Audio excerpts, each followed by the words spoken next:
Bonjour, bonsoir à tous et à toutes. Aujourd'hui encore, ou enfin un peu plus tôt, une nouvelle polémique a éclaté autour de Éric Zemmour, cette fois-ci à propos de ce qu'il a dit sur les élèves handicapés. Je vous propose qu'on rebondisse dessus, qu'on y réagisse un peu, en regardant différents articles de différents journaux, de différentes opinions. Ici, le Figaro et Huffington Post, l'un à droite, l'autre à gauche et qu'on écoute tout simplement Monsieur Zemmour, parce que quoi de mieux pour se former une opinion, de se forger une opinion, que de regarder à droite à gauche et tout simplement la source même du conflit. Ici, ce ne sera juste devant vos yeux, tout simplement ce sera la vidéo d'où vient la polémique, c'est-à-dire un entretien avec des enseignants qui sont, le dira, je crois, le Figaro, acquis à la cause d'Éric Zemmour. Bon, la lecture linéaire des articles, ça m'a l'air un peu chiant, un peu lourd. Je propose plutôt, parce que j'ai surligné quelques passages, je me suis noté quelques-uns, qu'on rebondisse tout simplement sur des phrases. Comme j'ai lu les articles, j'ai quand même l'ambiance générale. D'ailleurs, les deux articles en réalité se ressemblent énormément, hein, ils disent beaucoup de fois la même chose. Euh, et puis, de toute façon, les articles sont dans la description. Si vous voulez les lire entièrement, ce qui n'est pas plus mal, je vous invite à le faire. Alors, je vous propose tout de suite de commencer par écouter cette petite vidéo. Et autres, parce que je ne connais pas toutes les appellations, mais donc c'est Absolument. Et il faut les responsabiliser bien plus, parce que pour les enfants violents... Moi, en tant que prof de français, je pense que c'est assez limpide. C'est-à-dire que on a des élèves qui ne savent ni écrire, ni parler, ni s'exprimer. C'est une catastrophe. Et donc, il y a une urgence, en fait, en termes de niveau. Euh, à partir de là, il y a un grand chantier à faire et je pense que voilà, c'est le moment de s'y atteler là. Et je parle même pas des sanctions plus importantes, pour les élèves vraiment durs. Alors, quelqu'un d'un autre établissement, donc ne serait-ce que les avertissements au conseil de classe, ça devient très problématique. Il s'en tient au problème, donc à la racine. Il va pas promettre des choses, il veut vraiment changer le système, comment il fonctionne, et au final revenir à quelque chose qui a fonctionné auparavant et qui fonctionne même dans d'autres pays, quand il cite le Japon. Donc voilà ce qui est dit, voilà d'où vient le problème. Alors je vais tout de suite rebondir déjà sur quelque chose qu'a dit le professeur de français, des élèves qui ne savent pas lire. Il y en a, hein, il faut pas croire, il y a en effet des élèves qui ne savent pas lire, parfois à cause de handicap, là c'est le cas qu'on va traiter, parfois non, hein, ça peut être dû à, par exemple, à l'immigration, le français n'étant pas la langue maternelle, les élèves peuvent ne pas savoir la lire, parfois même ne pas savoir la parler, et ça prend un peu de temps. Allez, on continue avec le Huffington Post, voilà, petit article sur Eric Zemmour. Alors, donc dans le contexte, on a bien Eric Zemmour qui a dit vouloir mettre les élèves en situation de handicap dans des établissements spécialisés. Alors je me suis trompé par contre, ou alors ils le disent tous les deux, peut-être aussi, hein, ce sont des enseignants voilà, acquis à sa cause. Alors voilà, on commence tout de suite avec une citation de Sophie Cluzel, qui est la secrétaire d'État des personnes handicapées. De quoi provoquer l'indignation. Par cette déclaration pitoyable, illustre une fois de plus son rejet des différences. Par exemple, tweeté la secrétaire d'État chargée des personnes handicapées Sophie Cluzel. Bien sûr que c'est compliqué, mais c'est vraiment l'honneur de la France de pouvoir scolariser ses enfants avec les autres, au milieu des autres, a-t-elle complété sur BFM TV, se disant très en colère et consternée par les propos d'Éric Zemmour. Bon, il y a déjà de quoi faire. Euh, Son rejet des différences. Alors, est-ce que c'est réellement le rejet? Alors, on va essayer de le traiter le plus neutrement possible. Est-ce que c'est réellement comment dire, un rejet des différences que de vouloir emmener des enfants dans une école spécialisée? Bah déjà là, c'est pas sûr.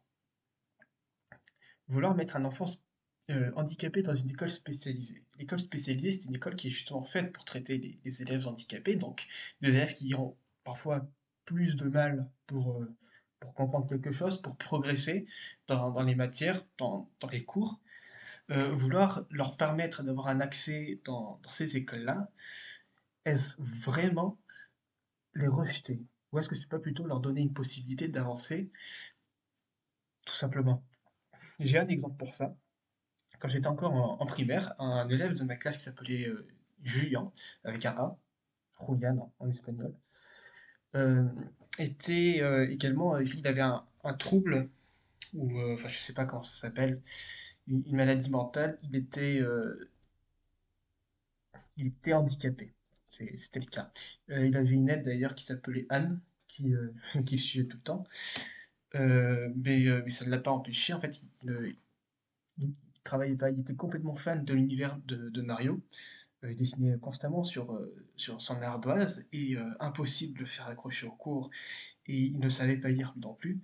C'était très compliqué. Et il est resté toute la primaire dans l'école. Il a redoublé, je crois que c'était le CM2. Et ça ne l'a pas aidé du tout, au final, il n'avait rien appris. À la fin du CM2, il est allé donc à la 16e année de CM2 dans une école spécialisée, là où ses parents l'ont inscrit. Il n'y avait pas vraiment autre chose à faire. Il fallait qu'il progresse. Je ne sais pas dire ce qu'il est devenu, c'est bien dommage. Donc voilà, quelques tweets. Et là, on nous sort évidemment Zemmour est l'homme de la ségrégation, a renchéri le sénateur du PS, Rachid Temal, tandis que le candidat communiste à la présidentielle Fabien Roussel a dit son refus de la société d'apartheid. Alors, on va pas traiter sur les autres sujets, l'immigration, tout ça. Non, là, on traite sur l'éducation des élèves handicapés. Donc, Zemmour est accusé de faire une société d'apartheid. C'est un homme de la ségrégation. Alors, je vous propose déjà, parce qu'on utilise beaucoup de mots sans même savoir ce qu'ils veulent dire, hein, de plus en plus, on détourne leur sens également. Donc, je vous propose d'aller voir directement sur le dictionnaire de l'Académie française ce qu'est euh, l'apartheid. Et comme c'est l'Académie française, compliqué quand même de contredire. Alors, euh, c'est une action, voilà, la ségrégation est une action par laquelle on met un élément à part, on le sépare d'un ensemble, résultat de cette action. Ça désigne donc surtout aujourd'hui la séparation légale d'un groupe de personnes ou d'une communauté du reste de la population sur des critères raciaux. Bon, aujourd'hui, je veux dire, dans le langage courant, c'est plus tellement sur des critères raciaux, ça peut être sur d'autres critères également. En tout cas, c'est comme ça qu'on peut le prendre. Et là, aujourd'hui, on dit qu'il veut faire une ségrégation entre les handicapés enfin, entre les élèves handicapés et les élèves non handicapés. Bon, du coup, le fait qui est intéressant à noter, c'est bien ce qui a été surligné ici. Le fait, c'est en fait, par extension, c'est le fait de considérer, de traiter défavorablement certaines personnes. Autrement dit, si ces écoles existent déjà, c'est que ça n'est pas défavorable, surtout qu'elles sont publiques, donc c'est pour aider ces élèves.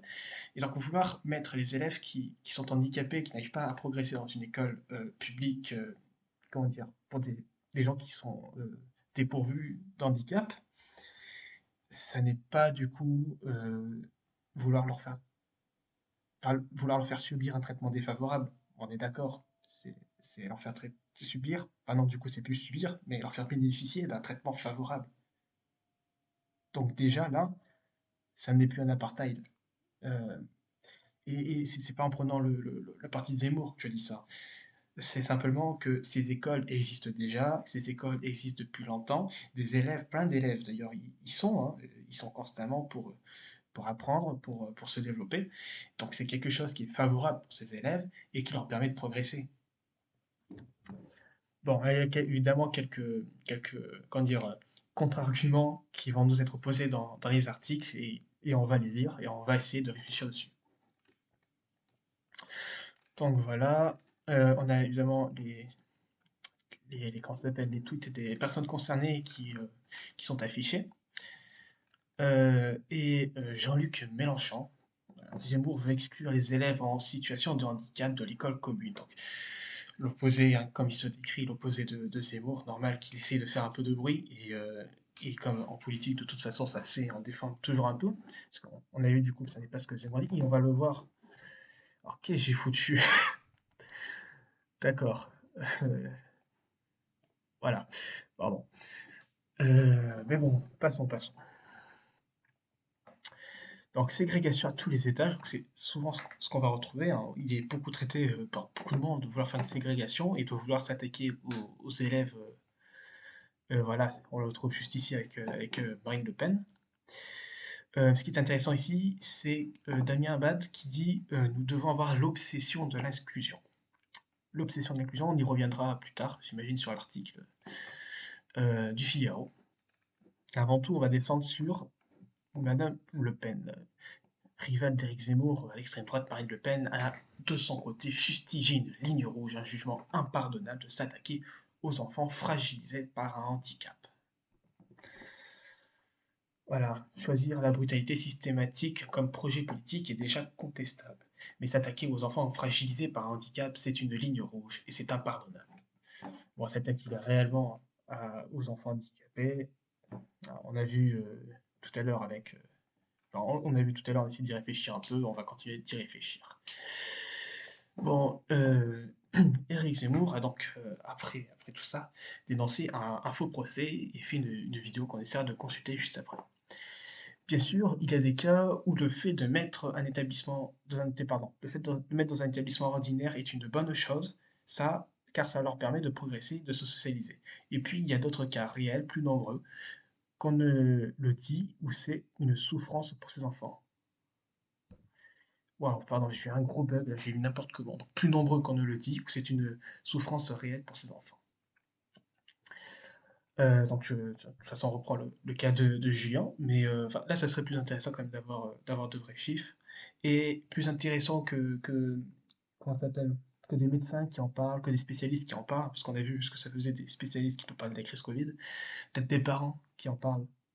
Je me dis que ça serait peut-être mieux que ce soit les parents directement qui vivent ça, et ça doit être dur pour eux aussi, eux qui en parlent directement et qui sur les réseaux se mettent à en parler, ça serait peut-être même très certainement plus intéressant que les journaux, que les politiciens ou que les soi-disant experts du handicap. Donc voilà, il relance, hein, ça n'est pas pour les mettre à l'écart, mais c'est pour s'en occuper mieux. Prendre en compte les cas particuliers et dans des établissements spécialisés et ordinaires. Donc ce que veut dire M. Zemmour, on va continuer de le voir, c'est qu'il ne veut pas, en fait, il ne veut pas exclure, comme on a vu dans la définition de ségrégation, il ne veut pas exclure les élèves handicapés, non. Ce qu'il veut, lui, c'est pouvoir faire en sorte ils bénéficient d'une meilleure éducation, d'un meilleur cadre pour leurs études, pour se sentir mieux, pour qu'on puisse mieux s'occuper d'eux, qu'ils puissent de cette manière progresser plus vite, progresser dans de meilleures conditions.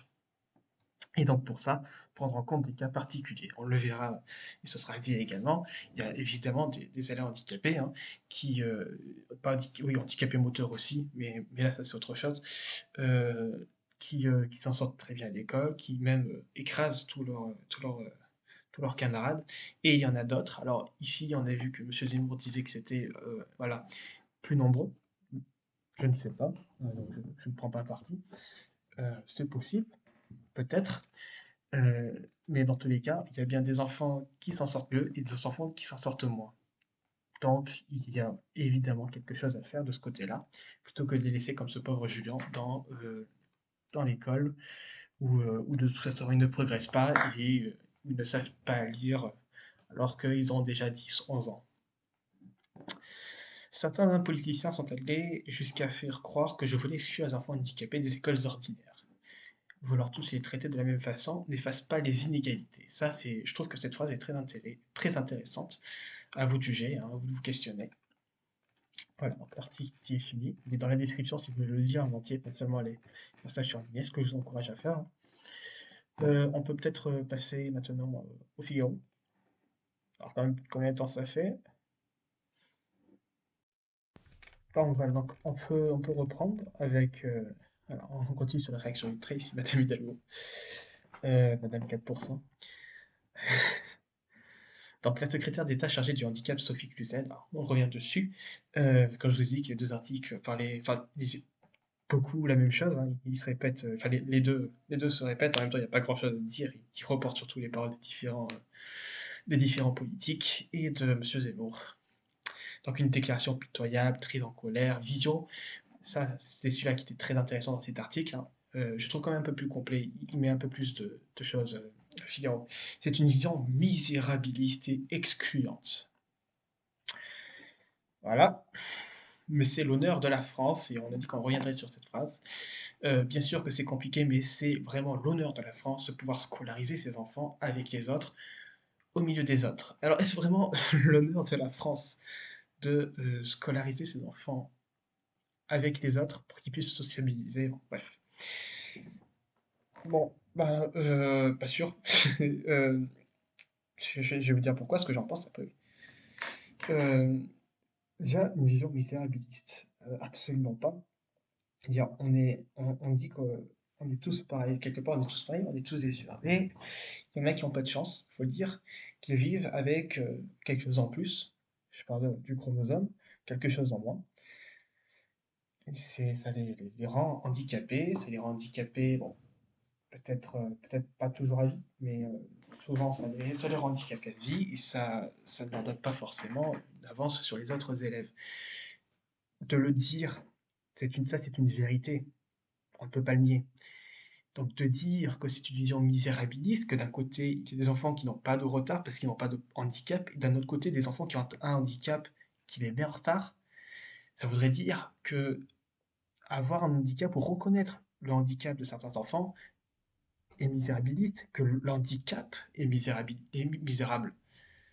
Et, et, et là, je suis désolé, moi j'accroche pas. C'est pas parce que quelqu'un est handicapé, surtout de naissance, hein, on ne choisit pas, qu'il est misérable. Et au contraire, c'est bien pour ça qu'en France, on propose des écoles, on propose des institutions qui permettent à des enfants handicapés de pouvoir s'en sortir et de pouvoir progresser à leur vitesse, de pouvoir progresser à leur manière, sans avoir trop de problèmes, sans rencontrer trop d'obstacles. Donc, déjà, cette phrase, elle passe assez mal. Ensuite, c'est vraiment l'honneur de la France de pouvoir scolariser ses enfants avec les autres, au milieu des autres. Alors, l'honneur de la France, c'est beaucoup de choses. C'est également s'occuper de sa population. Là-dessus, je suis tout à fait d'accord. C'est aussi ça qui a voulu être dit dans ce commentaire. Mais est-ce que l'honneur de la France, du coup, c'est de mettre des élèves handicapés avec d'autres élèves non handicapés? Bon, bah, heureusement, l'honneur de la France, ça n'est pas que ça. Mais d'ailleurs, ça n'est pas ça du tout. Mettre des élèves handicapés avec d'autres enfants au milieu des autres pour qu'ils puissent se sociabiliser. La sociabilisation, c'est quelque chose de très important en effet. Qu'un élève handicapé puisse se sociabiliser avec d'autres enfants qui ne le sont pas, elle a tout à fait, je pense qu'elle a tout à fait raison en ce sens. Euh, c'est très important. C'est très important qu'un élève handicapé ne vive pas seulement au milieu d'handicapés, qui puisse faire d'autres rencontres, quoi, qui n'ait pas cet obstacle-là du handicap qui se dresse devant lui, euh, et qui l'empêche de faire des rencontres tout simplement, ou de croiser du monde. Après, il y a des personnes, bon, c'est encore plus compliqué avec leur handicap, et pense beaucoup à ce Julien, c'est parce que c'est un des seuls exemples. C'est quelqu'un, je l'ai connu, quoi, qui était très gentil, mais qui n'avait pas d'amis, qui n'arrivait pas à se faire des amis, et qui était littéralement raillé par toute l'école à cause de son handicap. Et dans ce cas-là, est-ce qu'il faut vraiment laisser l'élève, est-ce qu'il faut vraiment laisser l'enfant dans cette école? Il est raillé à cause de son handicap, donc c'est du harcèlement, hein. Et les enfants, en plus, à cet âge, sont très méchants, et ils vont pas arrêter de harceler, parce qu'on leur dit c'est pas bien le harcèlement, c'est pas bien d'être méchant. Donc là encore, vous voyez, le sujet aurait été beaucoup plus complexe que ce qu'on essaie de nous montrer, de ce qu'on essaie de nous faire croire. Hein, tout n'est pas blanc, tout n'est pas noir, le monde n'est pas si binaire de ce côté-là. Mais donc ce n'est pas l'honneur de la France non plus de vouloir mettre les enfants les uns avec les autres, parce que si ça les empêche de progresser, si ça les empêche d'évoluer à l'école, ben en fait c'est leur gâcher la vie, c'est tout. On leur rend pas service en faisant ça. On se rend peut-être service à nous, hein, ça me donne bonne conscience, mais eux, ils vont peut-être passer à côté, ils vont très certainement passer à côté de beaucoup de choses. Quand un élève, à cause de ça, n'arrive pas à lire, ne sait pas lire, parce qu'il a 10 ans, ça pose un réel handicap dans la vie. Après, je ne dis pas qu'il ne peut pas rebondir, il peut très bien, mais ça va être déjà beaucoup plus compliqué. Donc, pour commencer, je ne suis pas très d'accord avec cette phrase de Sophie Cluzel, secrétaire d'État. On a dit également qu'on reviendrait sur cette phrase, oui, nous devons avoir l'obsession de l'inclusion. En fait, ça revient exactement à ce que je viens de vous raconter pour C'est l'honneur de la France. Non, en fait, on ne doit pas non plus avoir l'obsession de l'inclusion. Avoir l'obsession de l'inclusion, c'est-à-dire il faut inclure. Dans tous les cas, on doit inclure à coups de marteau, on doit tous les faire rentrer dans la même boîte. On fout comment ça s'appelle, le panier dessus, là, et on enfonce pour que ça rentre. C'est complètement con. Euh, On dit un peu vulgaire là. Non, mais plus sérieusement, avoir l'obsession de l'inclusion. Donc, avoir l'obsession de l'inclusion, en gros, ça veut dire que, quelle que soit la différence, quel que soit le problème, il faut faire entrer tous les gens, toutes les personnes, dans les mêmes cases. Sans compter des différences hein, raciales, très bien, physiques, ça peut être très bien, ça dépend. Je prends l'exemple du cas des sportifs. Hein. Pour ça, peut-être qu'on a fait une différence entre les compétitions hommes et compétitions femmes, mais ça, c'est un autre sujet. Et là, on va traiter, donc, encore une fois, du handicap. Et donc là, avoir cette obsession de l'inclusion, ben, ça revient à sacrifier des élèves. Donc, avoir cette obsession de l'inclusion ne profite pas à tout le monde et au contraire, va en sacrifier certains. Auquel cas, cette obsession de l'inclusion, ben, elle n'est pas bonne.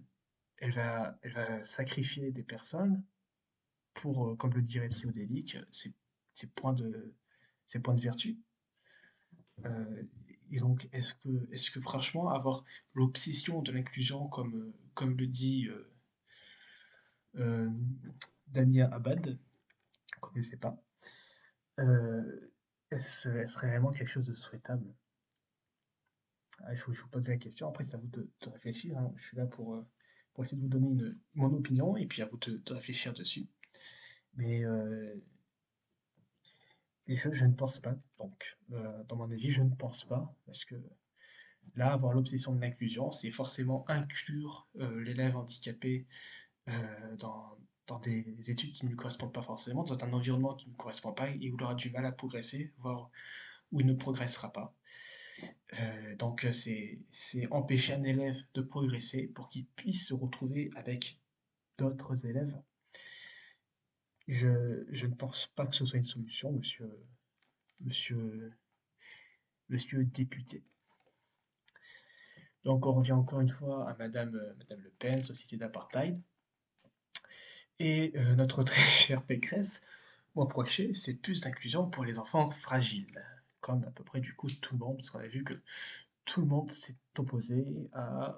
sauf, comment il s'appelle oh, ce bon ami là, Jean Lassalle, qui n'a rien dit. Ouais, c'est dommage, il faudrait que je retrouve des articles un peu. Je n'entends plus beaucoup parler.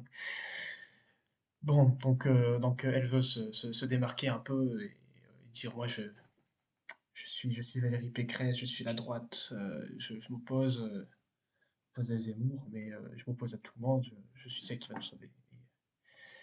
Mais non, non, non, enfin, elle dit à peu près la même chose que tout le monde. Voilà, en même temps que les candidats à gauche, voilà. Les, comme toujours dans l'outrance, dans la violence, dans l'injure. Voilà, Jean-Luc Mélenchon on a déjà vu ce qu'il avait marqué, qui a d'ailleurs posté cette petite image, est-ce qu'on peut l'agrandir? Oui, on peut, super. La devise opposée du bande, hein. Il dit être l'opposé de Zemmour, principal argument. Donc je vous laisserai dire ça également, si vous le voulez, hein. Je vous encourage quand même à le faire. Voilà, alors ça, c'est autre chose qui est intéressant et qui est, comment dire, bon, bah, qui est un peu bête. Bon, j'ai pas les chiffres précis, hein, mais j'ai quand même trouvé qu'en quoi en France, on était quoi, 14-15 millions d'enfants. Sur 14-15 millions d'enfants, 12 millions d'enfants handicapés, c'est pas très crédible non plus. Parce que le handicap, c'est quelque chose d'assez, comment dire, euh, dire exceptionnel, quoi. Il n'y a pas autant d'enfants, ça m'étonnerait qu'il y ait autant d'enfants qui en soient touchés. Donc à mon avis, il faut tout simplement parler de 12 millions d'handicapés qui vivent en France actuellement.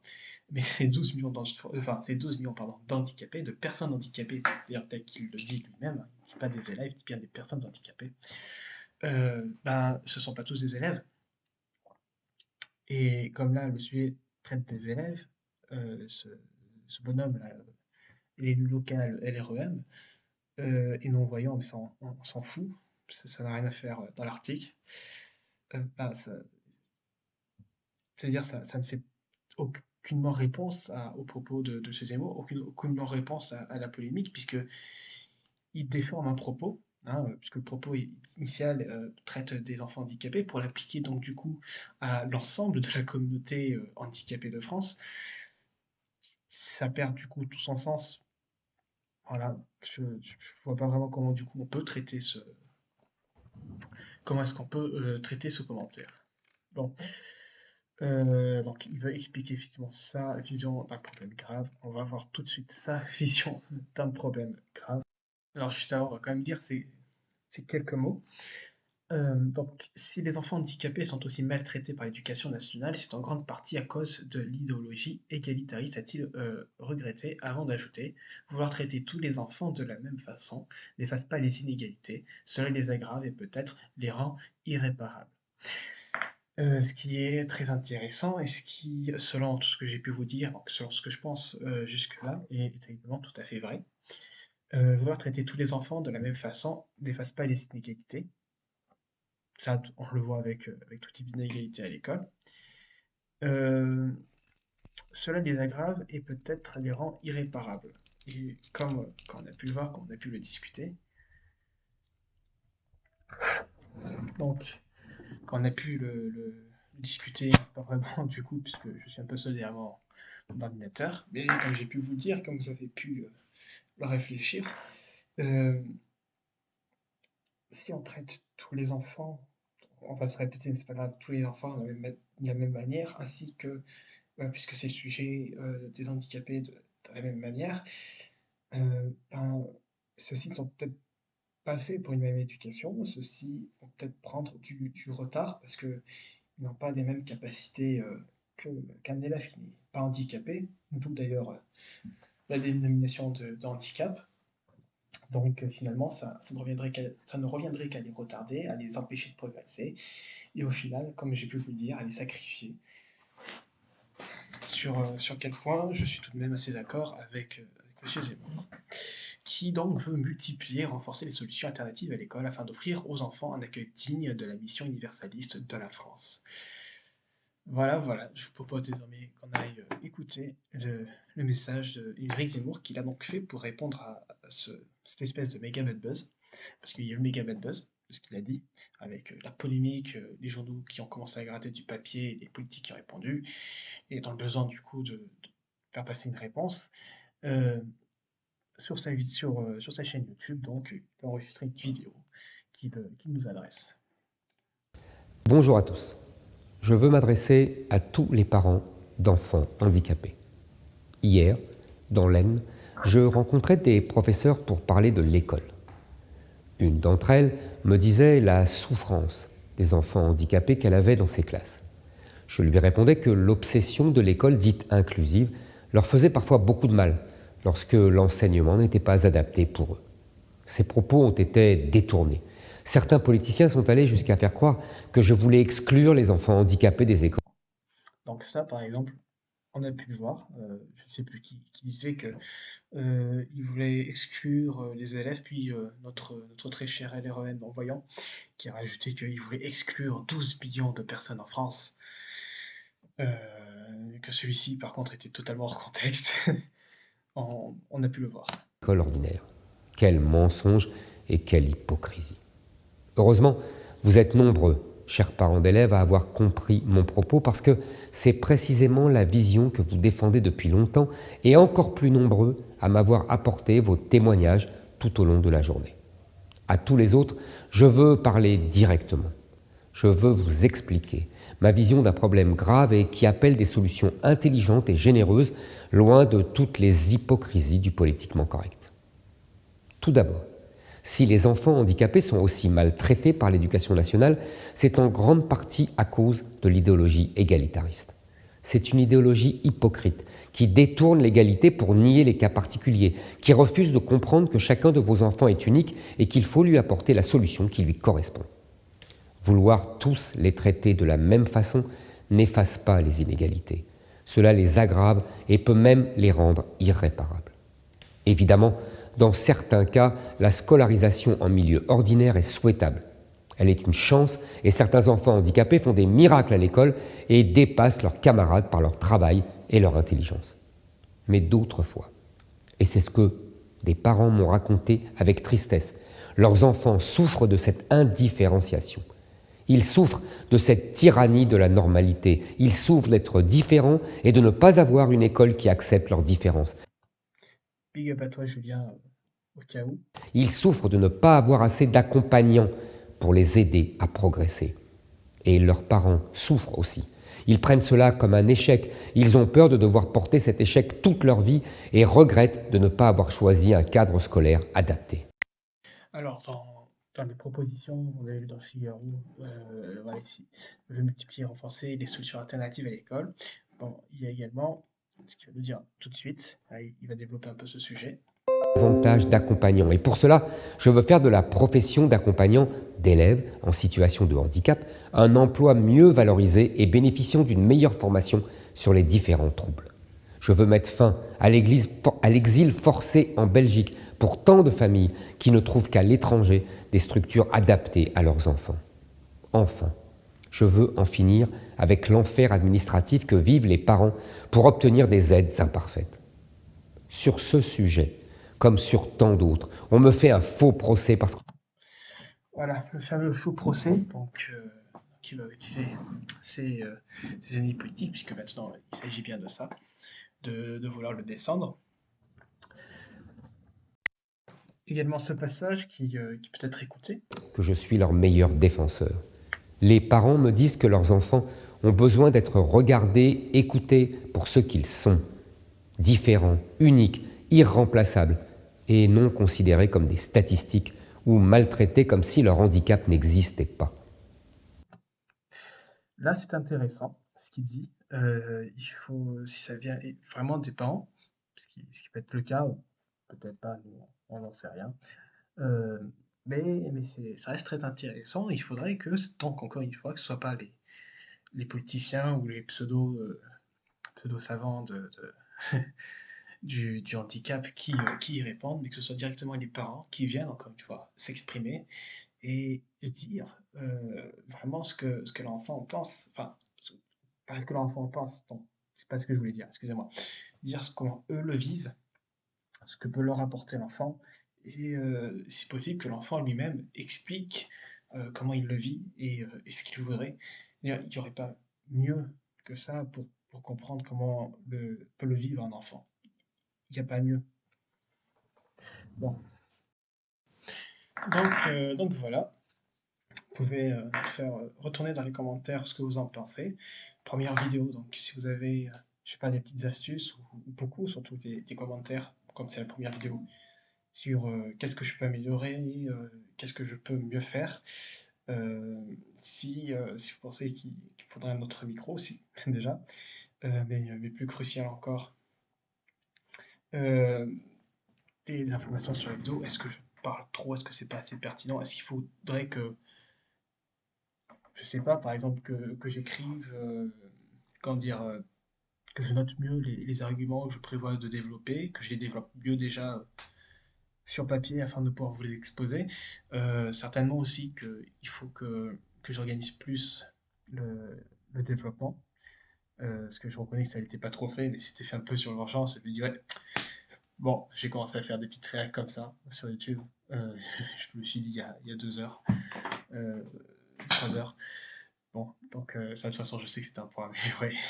Mais si vous avez des petites choses comme ça à améliorer, des petits commentaires à me laisser passer pour que je m'améliore, c'est avec grand plaisir que je les lirai, que je les recevrai et que je tenterai donc de m'améliorer.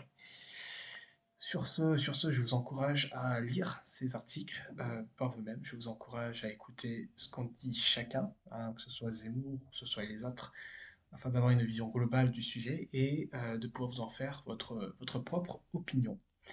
Tout ce que je peux vous conseiller, c'est de ne pas prendre de parti pris dès que vous allez lire, dès que vous allez écouter les différents politiciens, lire les différents articles, surtout pas de parti pris. C'est le meilleur moyen, je pense que c'est le meilleur moyen de se planter. Non, commencez sans parti pris, ne soyez derrière personne, ne soyez contre personne, écoutez juste l'argument. On peut, je sais pas, on peut détester, je sais pas, Pécresse, par exemple, mais trouver que sur tel ou tel point, elle a quand même de bonnes idées. On peut adorer Mélenchon, mais trouver que sur tel ou tel point, quand même, ce qu'il a, c'est des idées de merde. Il n'y a pas de mal à ça. Aucun candidat n'est parfait, aucun candidat de toute façon ne représentera et ne représente parfaitement l'idéologie d'une personne. Non, il y a forcément un contraste entre ce que la personne pense et ce que le candidat propose. Voilà, donc lisez les articles, écoutez ce que chacun a à dire, n'ayez pas d'a priori, n'ayez pas de parti pris, faites-vous votre idéologie sur ce. Bonne soirée, bonne journée, que sais-je, et à bientôt, de toute façon, avec des conseils que vous m'aurez donnés, j'espère. Au revoir.